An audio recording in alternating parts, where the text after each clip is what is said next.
tout le monde, c'est Gwen1410. On se retrouve aujourd'hui pour une nouvelle vidéo. Donc c'est une story time. Donc voilà, c'est par rapport à mon année scolaire du coup de 2019-2020, donc de cette année. Donc en fait je voulais passer une formation qui était en fait je voulais faire la prépa auxiliaire PR, périculture, mais j'ai pas été prise, sauf qu'on m'avait dit que c'était positif pour le CAP petite enfance qui est maintenant le CAP AEPE. Donc voilà. Et donc j'ai été prise au mois de avril 2019. Donc du coup j'étais encore en terminale à cette époque-là. Donc voilà. On me donne des informations comme quoi la formation durerait du 20 septembre au 29 mai. Donc voilà, j'ai fait ma formation avec l'IRSS.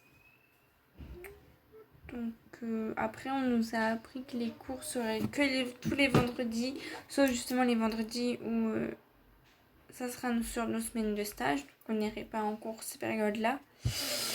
Donc pour le CAP, on avait 14 semaines de stage qui n'ont pas pu être toutes faites.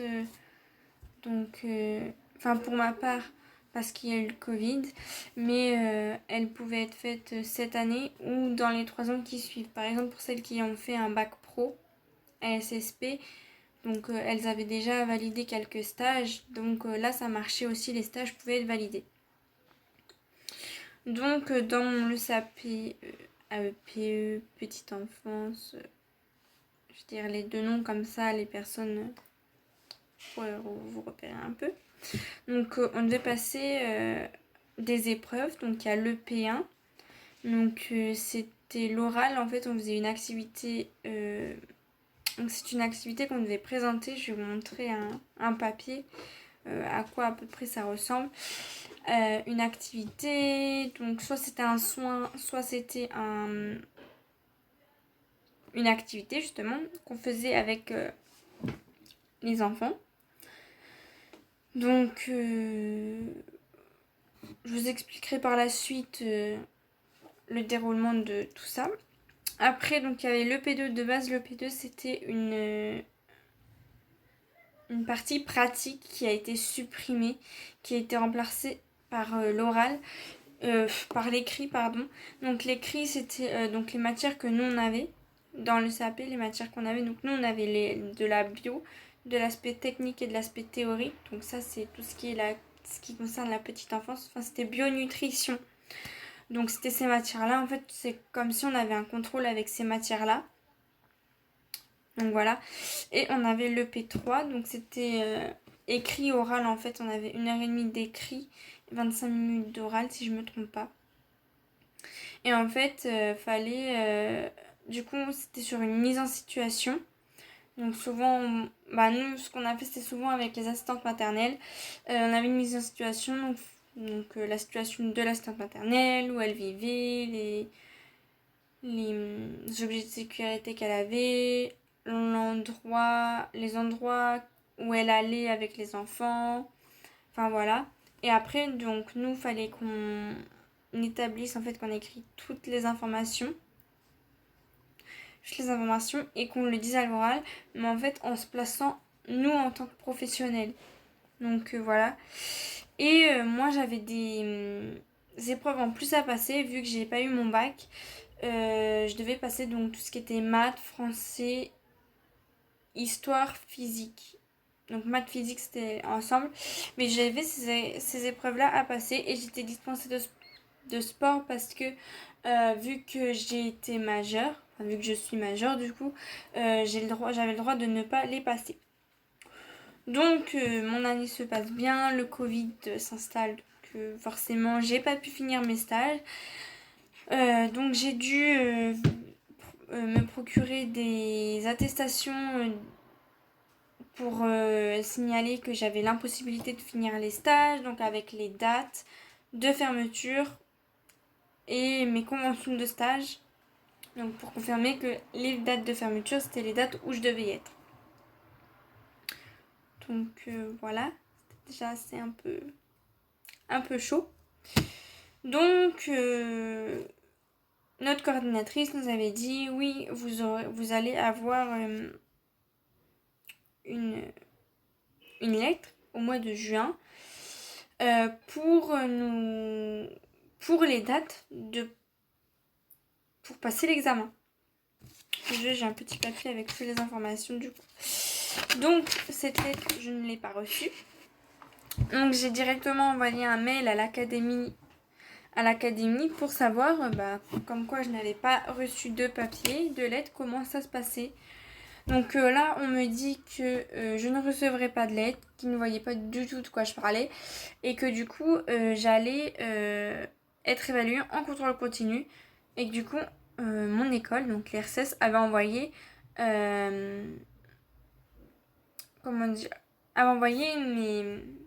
mes bulletins donc à l'académie. Et aussi j'ai oublié de vous préciser, le 24 avril, avant le 24 avril, parce qu'il fallait qu'ils les reçoivent le 24 avril, il fallait envoyer du coup tous nos papiers. Donc c'est-à-dire du coup les feuilles de P1, les attestations de stage, donc en gros ça remplaçait les conventions. Mais du coup j'ai dû envoyer aussi des conventions avec, donc comme je vous ai dit précédemment, avec les attestations d'impossibilité de stage. Donc j'ai dû envoyer tout ça à l'académie pour le 24 avril. Donc du coup, le temps passe. Donc comme je vous disais, j'ai envoyé un mail comme quoi je n'ai toujours rien reçu.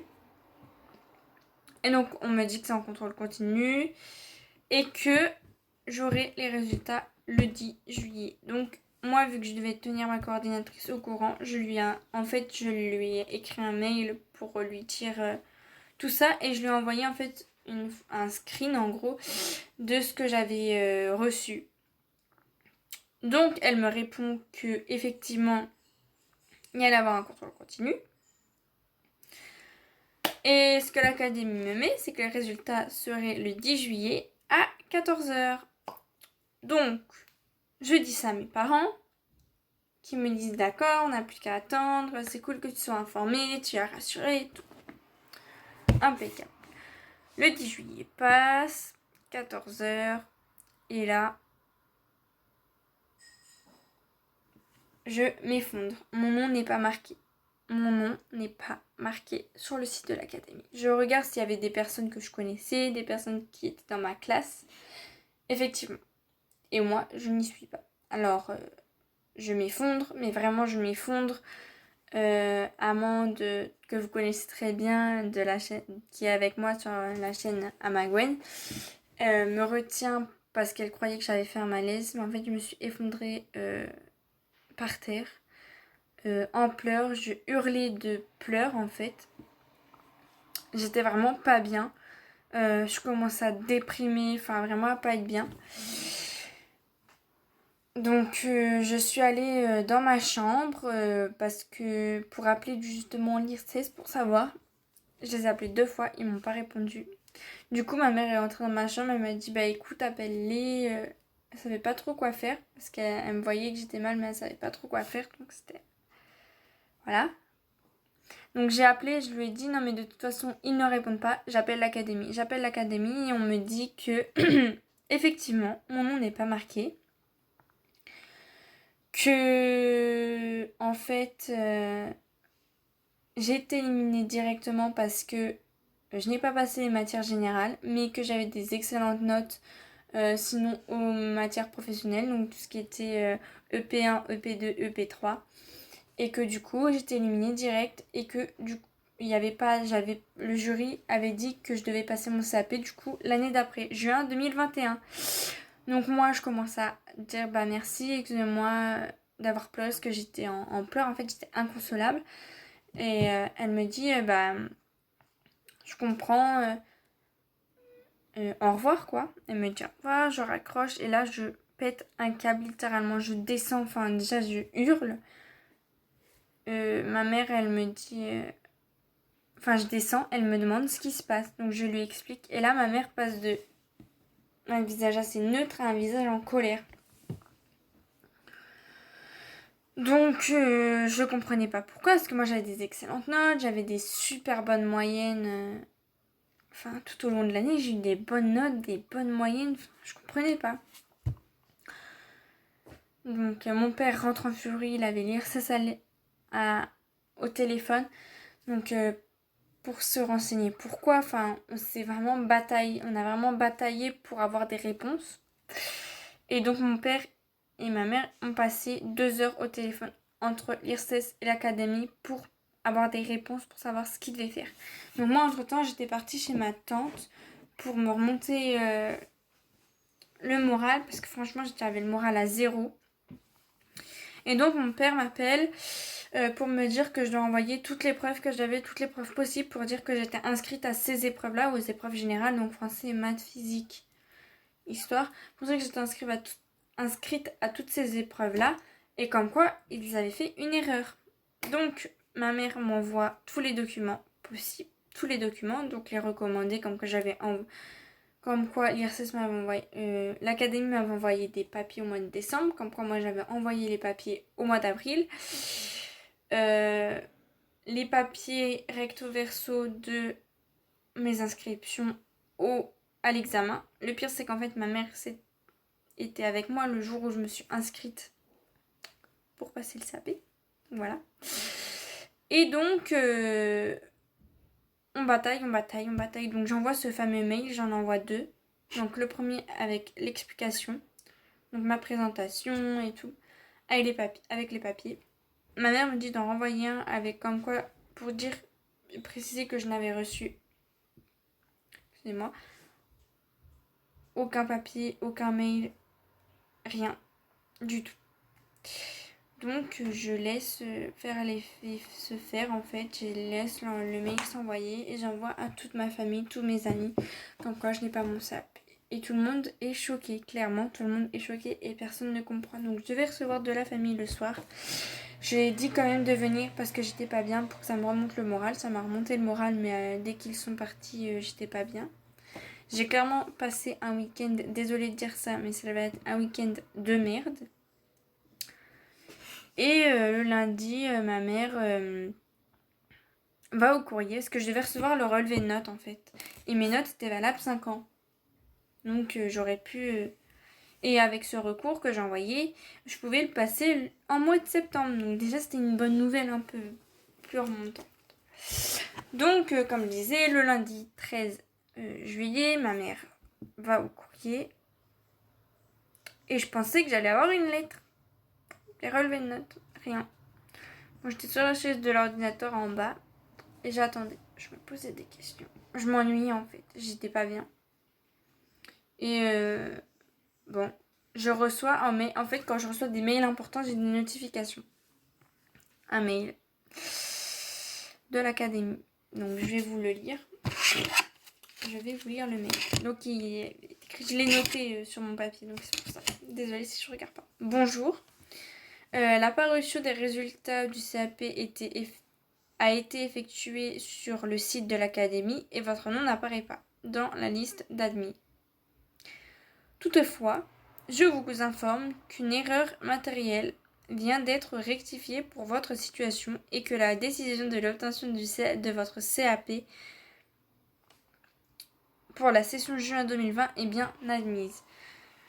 Donc après, ils me mettent ça, donc moi je lis le mail. Déjà, en fait, il y avait marqué comme quoi je recevrais 2 relevés de notes, un avec la modification et l'autre sans. Et comme quoi ils pouvaient malheureusement pas changer les résultats sur l'académie, comme quoi en fait mon nom ne serait pas marqué, mais que j'étais admise. Donc moi je lis le mail, le sourire jusqu'à là. Je donne mon téléphone un peu choqué à ma mère. Je lui donne sans rien. Elle me dit c'est quoi? Je lui ai dit, ma soeur était derrière ma mère, elle me regarde, elle me fait c'est quoi? Moi j'ai le sourire jusqu'à là. Elle me fait non. Je fais si. Elle me fait non, non. Elle me fait c'est ça? Je lui fais oui comme ça, mais sans rien dire. Elle me fait non. T'es sérieux, c'est ton CAP? Tu l'as? Là je fais. Et là, elle me dit t'as ton CAP. Et moi, je suis comme ça, quoi. Et ma mère lit le truc. Et là, elle pose ses mains comme ça. Désolée, mon téléphone a bougé. Elle pose ses mains comme ça. Elle lâche le téléphone. Et elle dit putain, Gwen, t'as ton CAP. Et moi, j'étais émue en fait. Je me suis mise un peu à pleurer un petit peu. Mon père dormait en haut. Elle a pris mon téléphone. Donc elle m'a félicité avec ma soeur. Elle a pris mon téléphone. Elle est montée en haut, réveillé mon père pour lui dire. Donc forcément, je suis montée, mon père m'a félicité et tout. Donc, super contente. Donc, je préviens tout le monde heureux, tout le monde content, y compris moi. J'étais trop bien, je pourrais pouvoir me trouver un travail. J'étais super contente. Donc voilà. Donc là, ce qui va se passer pour moi, c'est que je dois envoyer un papier au rectorat pour récupérer mon diplôme. Donc voilà. Et c'est vendredi, avant-hier, j'ai reçu mon relevé de notes. J'ai regardé, il y avait bien marqué à demi. Donc mon relevé de notes avec mes notes et tout. Donc à l'EP1, j'ai eu 18,5. À l'EP2, j'ai eu 16. Et à l'EP3, j'ai eu 18.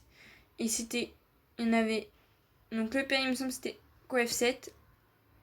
Et les deux autres, c'était coef 4. Maths, français, physique, par contre, c'était coef 2 et 3. Du coup, j'ai pas de notes. Enfin, ils m'ont noté 0. Voilà. Et du coup, ça me fait quand même 13,27 de moyenne au CAP. Donc, je suis trop contente, quoi. Donc là, j'ai envoyé un CV à quelqu'un que ma mère connaît, qui connaît quelqu'un qui travaille dans le domaine de la petite enfance. Donc voilà.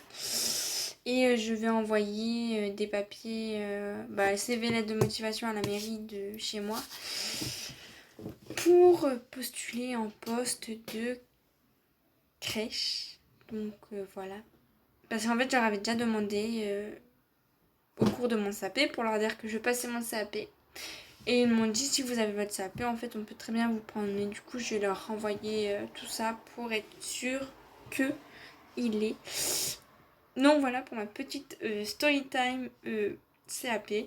Donc, ça a failli se terminer mal, mais en fait ça s'était plutôt très bien terminé. Donc je suis vraiment très contente. J'arrive pas trop à encore réaliser ce qui s'est passé. Que j'ai eu un gros coup de chance. Et que l'académie s'est quand même trompée. Donc c'était assez... J'ai quand même très mal vécu au départ. Qu'il se soit trompé. Mais en fait quand j'ai vu ça, j'étais très contente. Tout le monde était très content. Tout le monde m'a dit qu'en fait je le méritais. Et je me suis battue pour justement comprendre pourquoi. Donc même si ça n'a pas duré longtemps, ça a duré un week-end. Mais en fait, ils l'ont très bien pris en compte. Donc je suis très heureuse de ça. Donc voilà. Donc je vous tiens au courant sur les réseaux sociaux, notamment sur Insta. Donc que vous aurez à la fin de la vidéo comme d'habitude. Sinon, il y aura une prochaine vidéo prochainement. Donc j'espère que ça va vous plaire.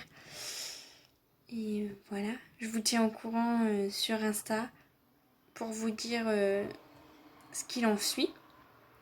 Et puis je vous dis à la prochaine pour une nouvelle vidéo. Allez, ciao!